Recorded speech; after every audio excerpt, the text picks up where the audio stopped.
warahmatullahi wabarakatuh. Saya Sinta Nuriyah, mahasiswi semester 2B di Universitas Islam Bunga Bangsa Cirebon dengan NIM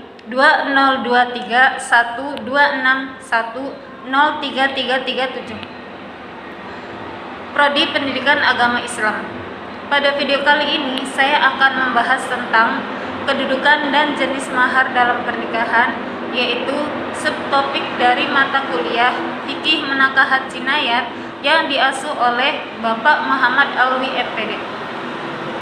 Kedudukan dan jenis mahar dalam pernikahan. Latar belakang. Setiap akad pernikahan dari berbagai akad selama dilaksanakan dengan sempurna dan sah dapat menimbulkan beberapa pengaruh. Di antaranya, hak istri kepada suami dan hak-hak istri yang wajib dilaksanakan suami, salah satunya adalah mahar. Mahar sendiri memiliki arti yang cukup dalam. Hikmah dari disyariatkannya mahar ini menjadi pertanda bahwa seorang wanita memang harus dihormati dan dimuliakan. Besar kecilnya mahar ditetapkan atas persetujuan kedua belah pihak, karena pemberian itu harus diberikan secara ikhlas. Mahar dalam pernikahan mempunyai kedudukan dan beberapa macam jenis. Pengertian mahar. Mahar secara etimologi artinya mas kawin. Secara terminologi, mahar ialah pemberian wajib dari calon suami kepada calon istri sebagai ketulusan hati calon suami untuk menimbulkan rasa cinta kasih bagi seorang istri kepada calon suaminya, atau suatu pemberian yang diwajibkan bagi calon suami kepada calon istrinya, baik dalam bentuk benda maupun jasa, memerdekakan, mengajar, dan lain-lain. Satu kata, mahar, berasal dari bahasa Arab yang termasuk kata benda bentuk abstrak atau masdar, yakni mahram, atau kata kerja yakni fi'il dari mahara ya maharu maharon, lalu dibakukan dengan kata benda mufrad yakni al-mahar, dan kini sudah diindonesiakan dengan kata yang sama yakni mahar, atau karena kebiasaan pembayaran mahar dengan mas, mahar diidentikan dengan mas kawin. Kedudukan mahar dalam akad pernikahan. Dalam Islam, disyariatkannya membayar mahar hanyalah sebagai hadiah yang diberikan seorang lelaki kepada seorang perempuan yang dipinangnya ketika lelaki itu ingin menjadi pendampingnya, dan sebagai pengakuan dari seorang lelaki atas kemanusiaan, kemuliaan, dan kehormatan perempuan. Allah Subhanahu wa Ta'ala telah menegaskan dalam Al-Quran surat An-Nisa ayat 4 yang artinya, berikanlah mas kawin kepada perempuan yang kamu nikahi sebagai pemberian yang penuh kerelaan. Pengertiannya adalah, bayarkanlah mahar kepada mereka sebagai pemberian yang setulus hati. Pemberian itu adalah mas kawin yang besar kecilnya ditetapkan atas persetujuan kedua pihak, karena pemberian itu harus dilakukan dengan ikhlas. Wajibnya mahar juga didasarkan pada sabda Rasulullah SAW yang artinya, berikanlah maharnya sekalipun cincin besi. Hadis riwayat muttafaq alaih. Mahar merupakan kewajiban yang harus dipenuhi dalam sebuah pernikahan, karena mahar sebagai pemberian yang dapat melanggengkan cinta kasih yang mengikat dan mengukuhkan hubungan antara suami istri. Mahar yang harus dibayarkan ketika akad nikah hanyalah sebagai wasilah, bukan sebagai ghoyah. Karena itu, Islam sangat menganjurkan agar mahar atau mas kawin dalam perkawinan dipermudah. Islam tidak menetapkan jumlah besar dan kecilnya mahar, karena adanya perbedaan kaya dan miskin, lapang dan sempitnya rezeki. Selain itu, prinsip dari tiap tradisi juga berbeda. Jenis-jenis mahar. Semua ulama telah sepakat bahwa membayar mahar itu adalah wajib.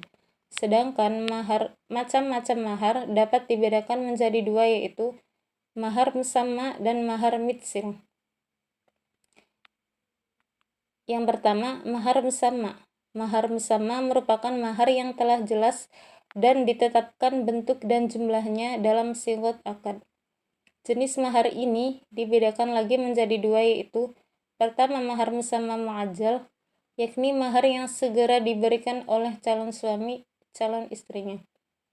Mahar menyegerakan pembayaran kepada termasuk perkara yang sunat dalam Islam. Kedua, mahar musamma ghair muajjal, yakni mahar yang telah ditetapkan bentuk dan jumlahnya, akan tetapi ditangguhkan pembayarannya.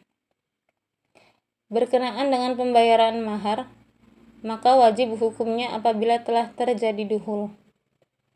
Ulama sepakat bahwa membayar mahar menjadi wajib apabila telah berhalwat, bersepi-sepian atau berdua-duaan, dan juga telah duhul. Membayar mahar apabila terjadi duhul adalah wajib, sehingga jika belum terbayarkan maka termasuk utang piutang. Namun, jika sang istri rela terhadap maharnya yang belum dibayarkan oleh suaminya, sementara suaminya telah meninggal, maka tidak wajib ahli warisnya membayarkan maharnya. Jika istrinya tidak rela, maka pembayaran mahar itu diambilkan dari harta warisannya oleh ahli warisnya.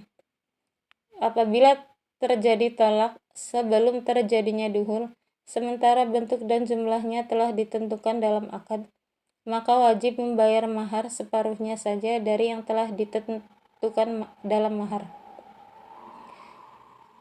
Allah berfirman dalam Quran surat Al-Baqarah ayat 234 yang artinya, orang-orang yang meninggal dunia di antaramu dengan meninggalkan istri-istri, hendaklah para istri itu menangguhkan dirinya beriddah 4 bulan 10 hari. Kemudian apabila telah habis iddahnya, maka tiada dosa bagimu para wali membiarkan mereka berbuat terhadap diri mereka sendiri menurut yang patut. Allah mengetahui apa yang kamu perbuat.